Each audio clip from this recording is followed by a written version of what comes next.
स्तुति महिमा ईशु प्रभु जी गाते आते हैं तुझ पास जीवन जल के प्यास एक ही तो है आस जग निर्माता मुक्तिदाता जीवन जल देखा जीवन जल देखा जीवन जल देखा। जीवन जल कार्यक्रम देखने वाले सभी दर्शकों को प्रभु यीशु मसीह के मधुर नाम में नमस्कार। लिविंग वाटर्स गॉस्पेल ब्रॉडकास्ट ये मुंबई में एक रेडियो सेवा है। इसे हेराल्ड मैग्रेगर 1953 में जब न्यूजीलैंड से आए आरंभ किए थे, जो आज तक परमेश्वर की दया से अच्छी तरह से चल रही है। इसके लिए परमेश्वर की स्तुति हो। इसके अलावा 2013 से टीवी प्रोग्राम भी चालू है, उसके लिए परमेश्वर की स्तुति हो। मुझे उम्मीद है कि आप ये प्रोग्राम्स देख रहे हैं और परमेश्वर का आशीष पा रहे हैं और आपके जीवन में भी परमेश्वर का महान योजना पा रहे हैं। हमारे कार्यक्रम का ये मुख्य उद्देश्य जो परमेश्वर का वचन बाइबल में जो लिखा है उसको समझाने के लिए है। परमेश्वर का वचन कहता है, आप सत्य को जानो और सत्य आपको स्वतंत्र करेगा। प्रभु यीशु मसीह वो सत्य है, जिसने उसे जाना है वो स्वतंत्रता पाए हैं। हम वही उसका ही गवाही है और हमारे जैसे कई लोग यीशु मसीह को पहचाने और स्वतंत्र हो गए हैं। क्या आपने प्रभु यीशु मसीह को आपका उद्धारकर्ता जाना है? जो आप जीवन जल प्रोग्राम निरंतर देखते रहे और आशीष पाते रहे। परमेश्वर आपको आशीष दे। धन्यवाद। जीवन जल कार्यक्रम देखने वाले सभी दर्शकों को जगत के उद्धारकर्ता प्रभु यीशु मसीह के पवित्र नाम में नमस्कार। यूहन्ना अध्याय 7 और पद 37 में पवित्र शास्त्र वचन में ऐसा लिखा हुआ है, यीशु ने लोगों से पुकार कर कहा, यदि कोई प्यासा है तो मेरे पास आकर पिए। जो मुझ पर विश्वास करेगा उसके हृदय में से जीवन के जल की नदियाँ बह निकलेगी। क्या आप जीवन में प्यासे हैं या सच्चाई की तलाश में हैं? प्रभु यीशु मसीह आपके प्यास को बुझाना चाहते हैं, आपके सवालों का जवाब देना चाहते हैं। तो आइए आज का परमेश्वर का वचन सुनने से पहले अपने मनों को तैयार करें और इस मधुर संगीत का आनंद उठाइए।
दिल में मुझको जगह मिली, मेरा दिल पुकारे मसीह मसीह, तेरा प्यार है मेरी जिंदगी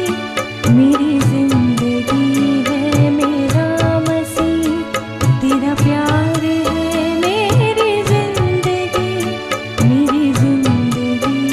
है मेरा मसीह, तेरे दिल में मुझको जगह मिली, मेरा दिल पुकारे मसीह मसीह। प्रभु यीशु मसीह के मधुर नाम में आप सबको जय मसीह की। परमेश्वर के वचन को जो मैं पिछले दिनों में आपके सम्मुख में लाया था, न्यायों की किताब में से, आज फिर से मैं आपके सम्मुख में उसी अध्ययन को जारी रखना चाहता हूं। पिछले दिनों में हम लोगों ने देखा था कि न्यायों की पुस्तक ऐसी पुस्तक है जिसमें परमेश्वर के लोगों ने जानबूझकर के परमेश्वर के विरोध का कार्य किया, जिसके कारण परमेश्वर ने उनके जीवन में कई प्रकार की समस्याओं को लेकर के आया और उन्हें दुश्मन के हवाले कर दिया। परंतु जब वो परमेश्वर के सम्मुख पश्चाताप के साथ वापस लौटे, परमेश्वर ने उनके पापों को क्षमा करके, उनके अपराधों को मिटा करके उन्हें फिर से बचाने के लिए कोई ना कोई छुटकारे वाले को भेजा। वैसा ही हम इस पुस्तक को अध्ययन को जारी रखेंगे ताकि हम और भी बातें परमेश्वर की समझने पाएं। न्यायों की पुस्तक उसके 6 अध्याय में हम पढ़ते हैं कि परमेश्वर के लोगों ने परमेश्वर के विरोध में कार्य किया, जिसके कारण परमेश्वर ने उनके जीवन में बहुत सारे समस्याओं को भेजा और खास करके उन्हें मिद्यानियों के हाथों में 7 वर्ष तक बंधुआई के रूप से, या कहा जाए उनके ऊपर में हमले होने के रूप से उनको छोड़ दिया। तो ऐसी परिस्थिति थी उनके जीवन में। मिद्यानी लोग कौन थे? ये लोग उसके आसपास में रहने वाले दूसरे शत्रु देश थे, शत्रु की जाति लोग थे।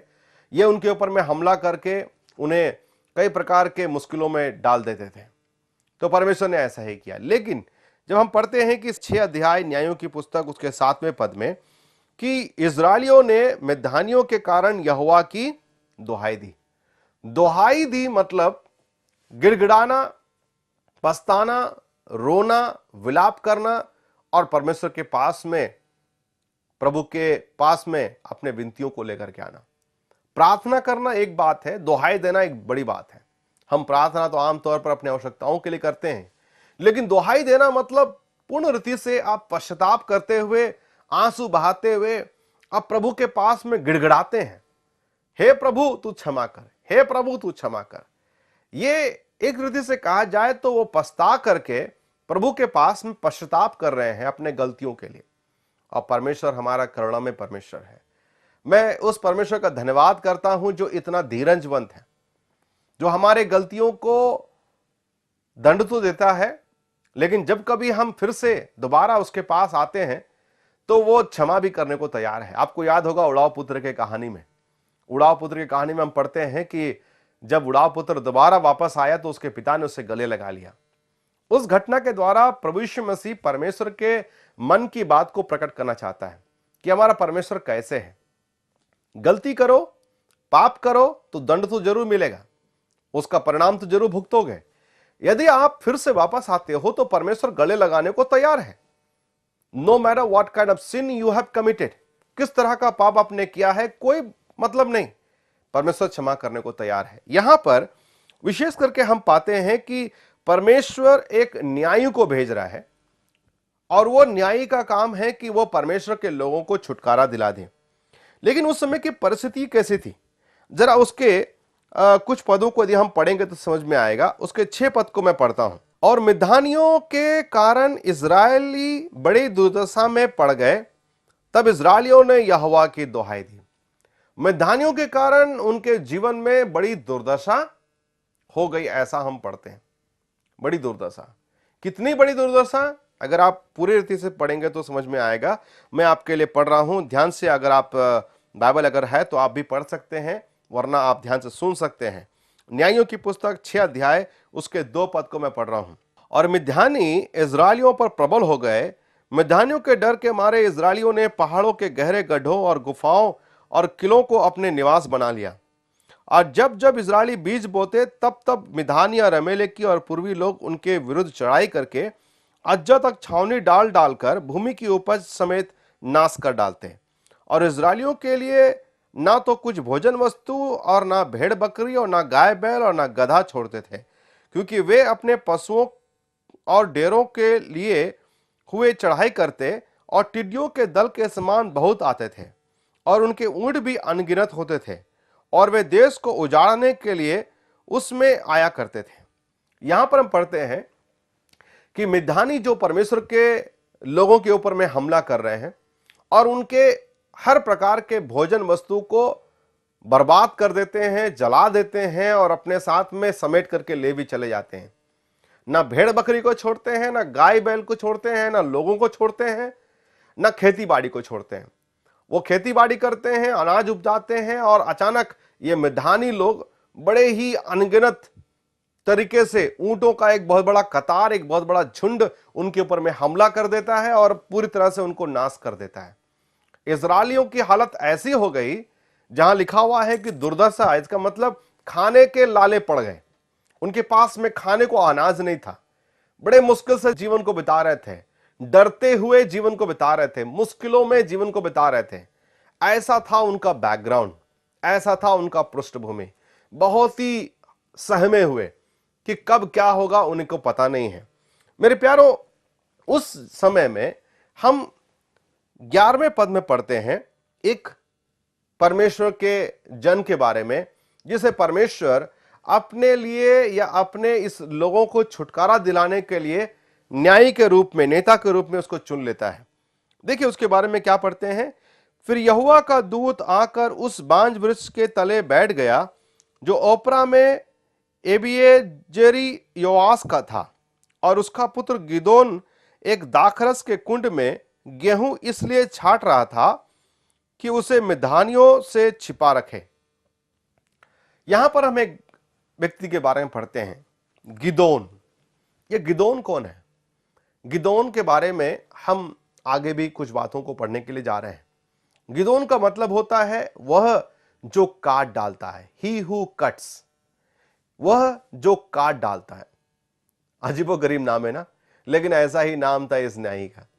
और ये कर क्या रहा था? यहां पर लिखा हुआ है कि वो बहुत ही अपने आप को बचाते हुए कुछ गेहूं को लेकर के झाड़ रहा था। कहां पर झाड़ रहा था? वचन में हम पढ़ते हैं कि वो दाखरस के कुंड में झाड़ रहा था। क्यों भाई, क्या बात है?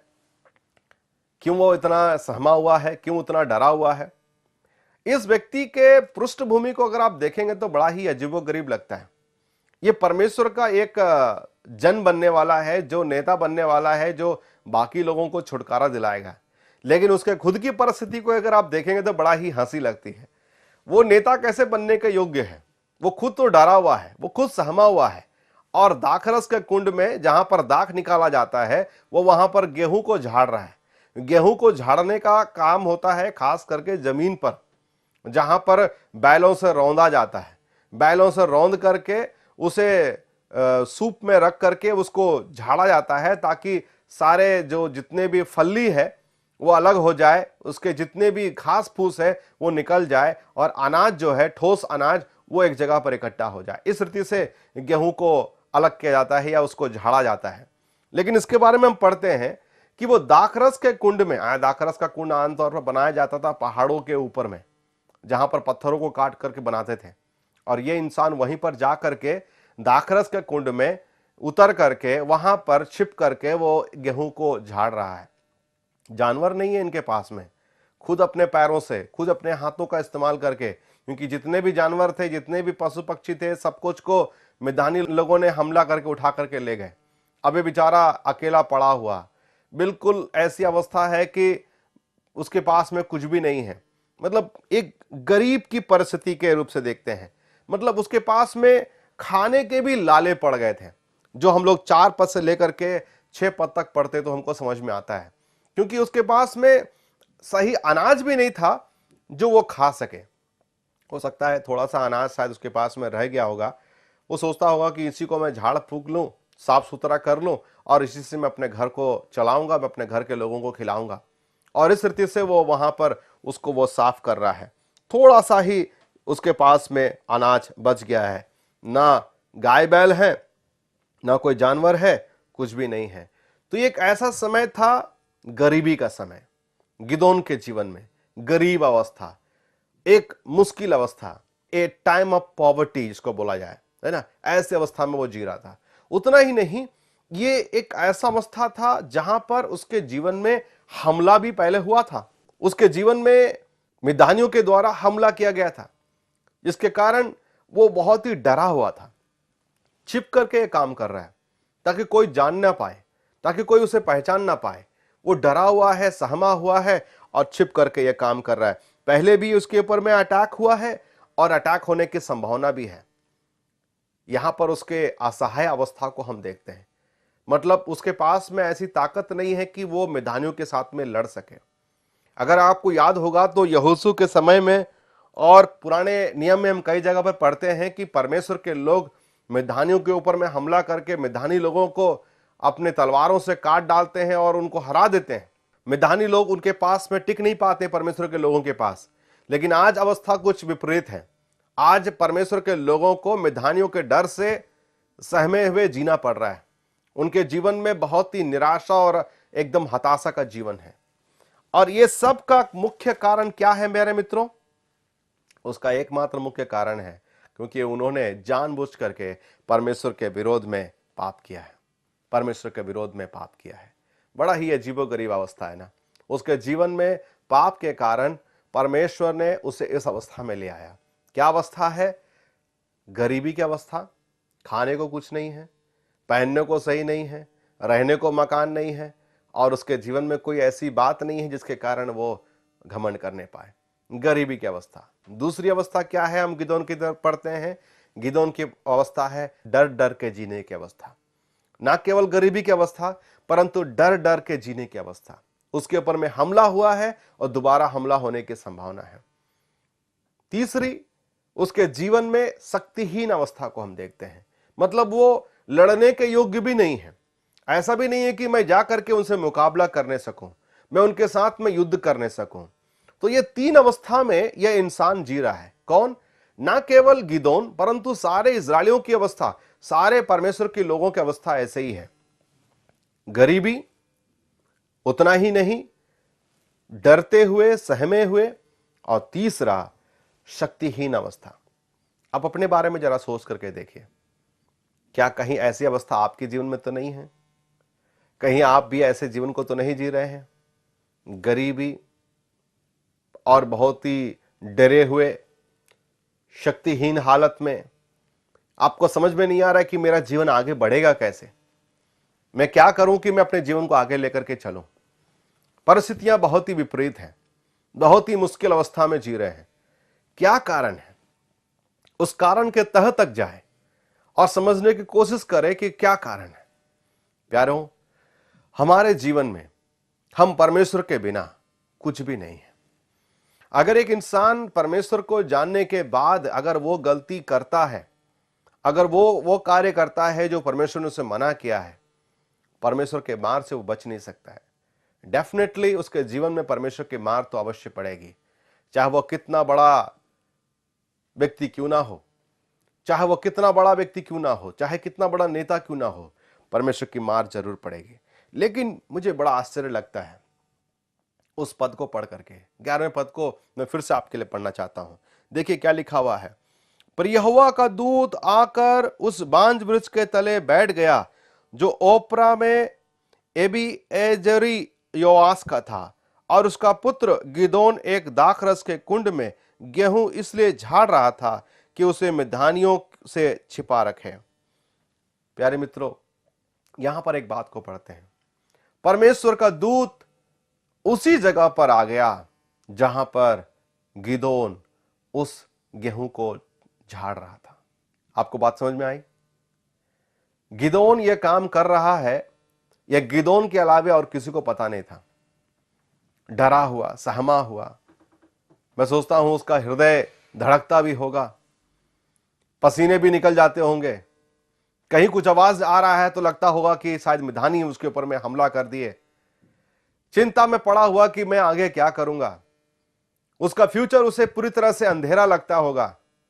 उसको कुछ भी समझ में नहीं आ रहा है कि मेरा जीवन का अब क्या होगा, मैं कहां जाऊंगा, अब मेरे जीवन का क्या मकसद है, मेरा लक्ष्य क्या है, क्यों ऐसा हो रहा है, बहुत सारे सवाल का जवाब समझने की कोशिश करता होगा।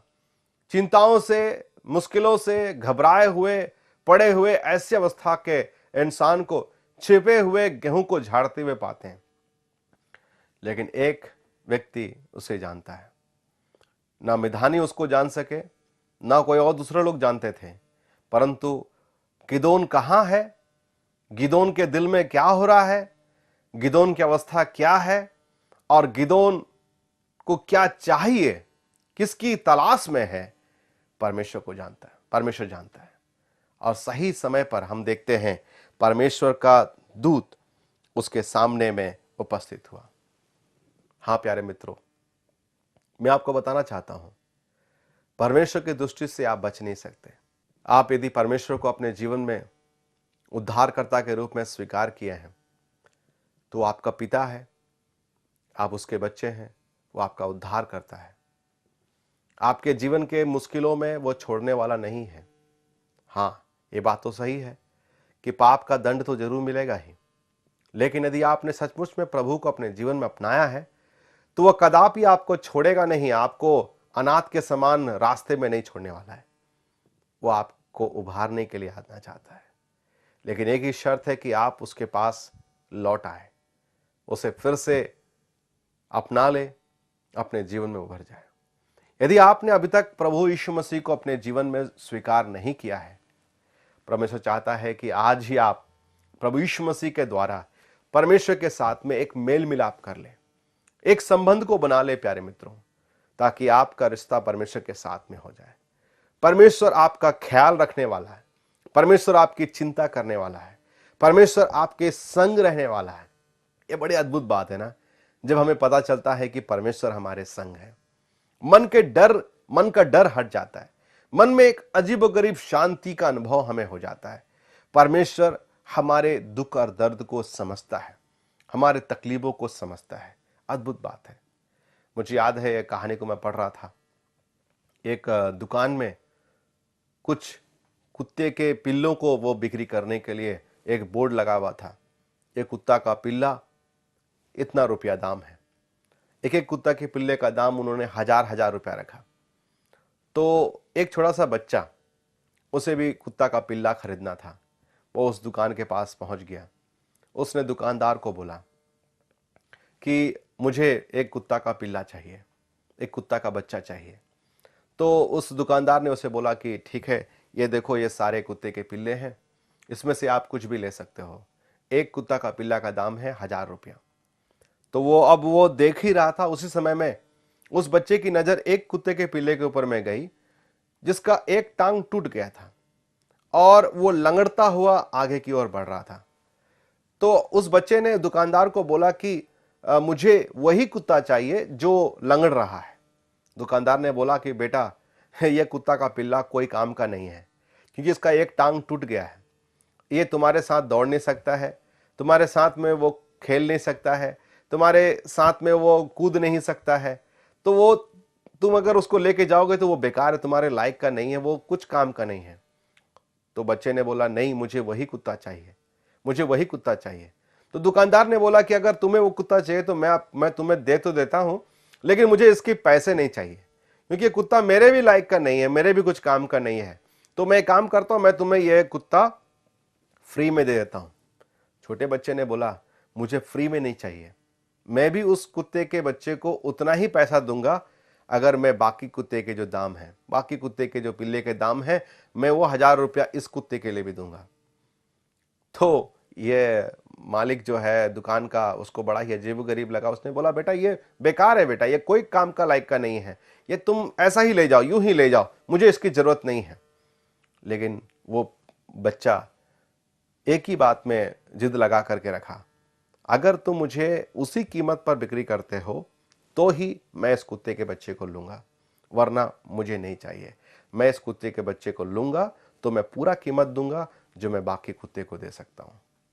उस मालिक को पहले तो समझ में नहीं आया, लेकिन जब उसने उस बच्चे को ध्यान से देखा तो उसने पाया कि उस बच्चे का एक पैर नहीं था, वो बच्चा लंगड़ा था, अपने हाथ में लाठी लिए हुए उस दुकान पर पहुंचा था।